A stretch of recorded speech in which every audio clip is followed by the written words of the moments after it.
the tragedy of Great White Nightclub Fire. We will delve into a tragic event that shook the world of live music and forever changed the way concerts and events are organized. On February 20th, 2003, a horrific fire broke out during a performance by the band Great White at the Station nightclub in West Warwick, Rhode Island. This incident led to the loss of 100 lives and numerous injuries, leaving a lasting impact on concert safety regulations and awareness. But how did this happen? Before we explore the tragic events of that fateful night, let's provide some context. Great White was a well-known rock band that had gathered fans from all around. On that chilly winter evening, concertgoers gathered at the Station nightclub for what should have been a memorable night of music. As the band began their performance, they used pyrotechnics to enhance the show's visual appeal. However, tragedy struck when these pyrotechnics ignited the flammable soundproofing foam that lined the club's walls and ceiling. In mere moments, the venue was engulfed in flames. The fire spread rapidly, creating chaos and panic.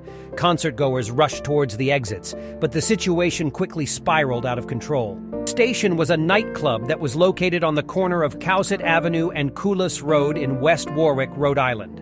The building that would become the Station was built in 1946 and was originally used as a gin mill.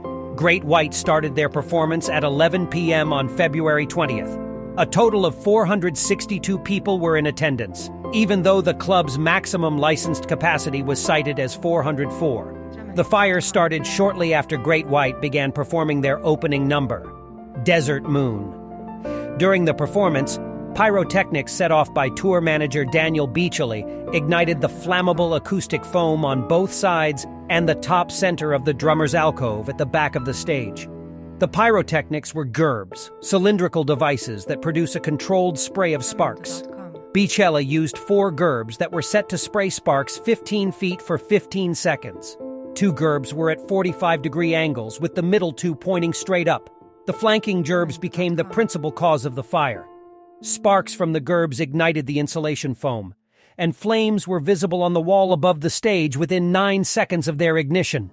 The flames were initially thought to be part of the act. Only as the fire reached the ceiling and smoke began to bank down did people realize it was uncontrolled. 20 seconds after the pyrotechnics ended, the band stopped playing, and lead singer Jack Russell calmly remarked into the microphone, "Wow, that's not good." Within 40 seconds of the ignition, Great White had stopped playing and left the stage, and the venue's fire alarm began to sound, but it was not connected to the local fire department. The station did not have a sprinkler system installed. Thick smoke began to fill the station 1 minute after the ignition, and the crowd began to escape the building. The fire spread throughout the building and was completely engulfed within 6 minutes of the pyrotechnic ignition. In the end, 100 lives were tragically lost, and many others suffered injuries both physically and emotionally. The Great White Nightclub fire sent shockwaves throughout the live music industry. It was a wake-up call for concert safety, leading to a comprehensive reevaluation of safety measures and protocols. First responders faced immense challenges as they battled the blaze and attempted to rescue those trapped inside. The incident highlighted the need for better emergency response planning and coordination at concert venues. In the aftermath of the tragedy, legal action was taken, and individuals were held accountable for their roles in the incident. Lawsuits were filed against the band, the club's owners, and others involved. To prevent similar tragedies, authorities implemented significant changes in safety regulations. Inspired by the Fire Sprinkler Incentive Act has been proposed United States Senate and House of Representatives since 2003. The legislation would create a tax incentive for property owners to install fire sprinkler systems. It was last introduced in the House in 2015 by then U.S. Reps James Langevin of Rhode Island and Tom Reed of New York. These changes included stricter fire safety standards, limitations on the use of pyrotechnics, and more rigorous safety inspections.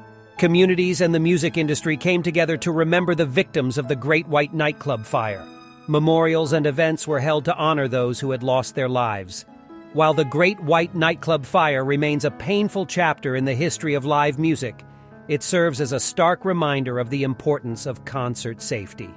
I hope you found this video useful. Like it and share it with friends and family. If you like it, that will help us a lot. Comment below in the comments if you want to add something else, or if you would like us to make a video on a specific topic. Thanks. Bye-bye.